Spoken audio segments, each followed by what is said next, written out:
All right, so as we sit here at home, here's one of the things that we're doing.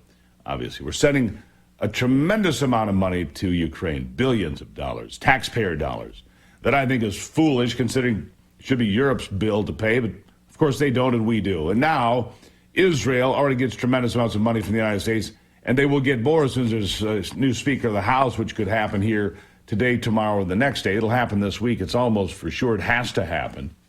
How does that impact everything? More debt for America, apparently. Nick Hopwood is a certified financial planner, founder, president of Peak Wealth at peakwm.com. You can read more about what he has to say. Nick, good to have you here. Yeah, good to be here, Steve. Thank you. Okay, so the headlines all the same. I mean, you can't go to any news site without it being Israel, Hamas, Tehran, all of this. How does this impact the markets here? How does it impact American money for the average consumer, for the average guy who's just sitting here watching it on television like you or me or anybody else? It's a good question. And, on Sunday, I was kind of anticipating a 6 p.m. Sunday night futures that was going to be down a lot on the stock market. And it was. But what happened was, as the day progressed on Monday, we had a stock market rebound. And I think that was because the Fed was out talking about perhaps holding rates steady. But we also saw a flight to safety. We've had a bloodbath in bonds for the last couple of months, last couple of years, really. And we saw a bid on bonds. So a flight to safety to treasuries. We saw a flight to safety with gold. And of course, we saw a spike in oil. So when I look at the gold price, I hadn't even looked at that. Short-term bonds producing pretty well right now.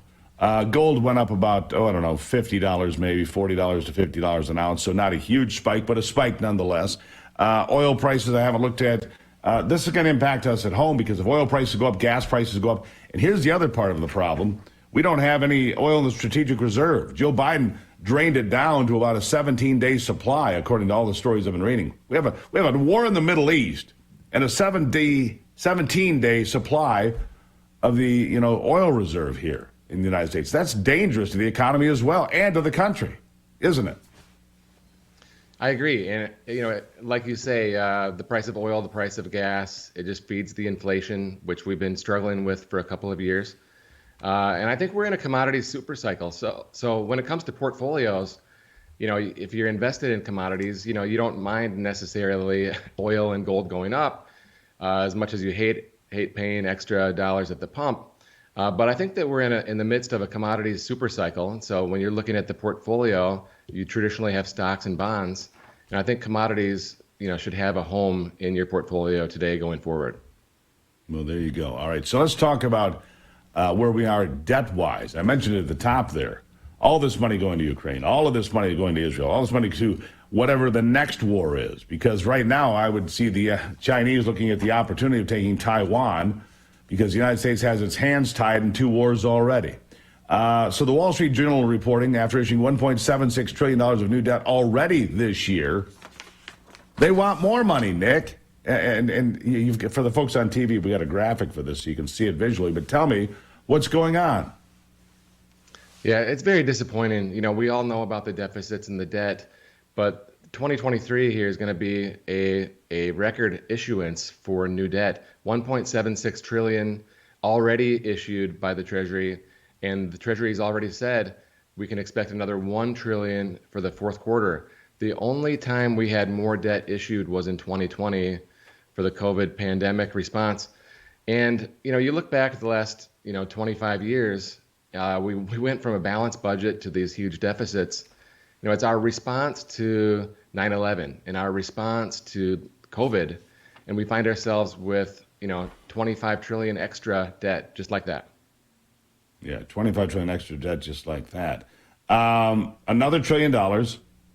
So that's $2.8 trillion in deficit for the year, which becomes debt by the end of the year for those people who need that explanation.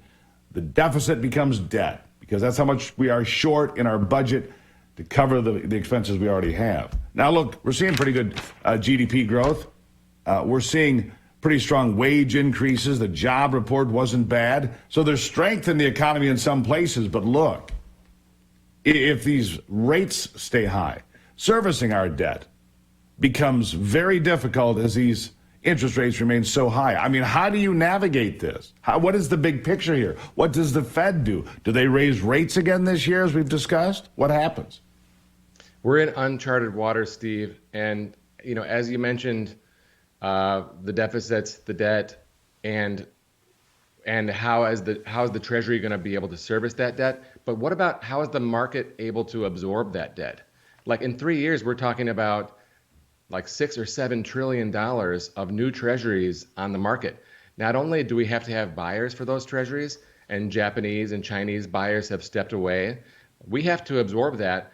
And when we do, we're also sucking that money out of the economy from a productive, entrepreneurial society, capitalist society, into the government, which, they just burn money. It's a completely inefficient system. Yeah, it's a dangerous system. So is there any safe haven? Because the other story that I was looking at here that I'm going to ask you about, because I was going to do this morning anyway, and I know you know about this. Housing inventory in America remains painfully low. Shortages persist. And then you've got these mortgage rates averaging well over 7% now. I mean, millions of Americans are priced right out of the housing market, and yet the prices continue to go up 5% over the last year from what I've been reading, right? I mean, doesn't make sense to me. Seems counterintuitive. What am I missing? I think you nailed it. It's really going to be a challenge for people to move if they have a low interest rate already set, and even more difficult for folks who are in the younger generation to buy that first starter home. I'm looking at the numbers and I'm scratching my head. The only thing I can tell these young people is, continue to save and save and save, and try to make a cash offer if you can. Obviously, that's going to be very difficult, but you're going to have to offer over list, and you're going to have a big down payment to keep that mortgage payment low. Yeah, housing supply is down 45%, and yet the prices are up 5% or more. The mortgage rates, on average, about 7.5%, close enough for the conversation. It's just one bit of pain after the other. All right, so short-term bonds, 3-month bonds, 6-month bonds, paying well over 5% right now. Pretty safe place to be. That's where people are going, right? That's your flight to safety. But you could also look at longer-term bonds. Like consider if you buy a bond fund that has a distribution yield of 5.7%, for instance. You can feel pretty certain that that's going to be a 5-year or even a 10-year total return, 5.7% per year. So for short-term money, you said it. For longer-term money, let's lock in that rate for a long time and still have liquidity. So that's what we're advising. Still have liquidity. Mm-hmm. Right, still have liquidity, which is where money markets come in, which you convinced me to get one of those some time ago. Even for a little bit of money. Put it somewhere where it's doing something better than the bank rates for sure. Always appreciated, Nick. I do. You can find out more about Peak Wealth at peakwm.com, peakwm.com. Always get a second opinion. If you need a second opinion, Nick's available. Trust me. 24 hours a day, Steve, almost. Steve, don't leave off the Gruber. peakwm.com/Gruber. There's some fun stuff for everyone there. Well, there you go. Gruber's always fun stuff, Nick.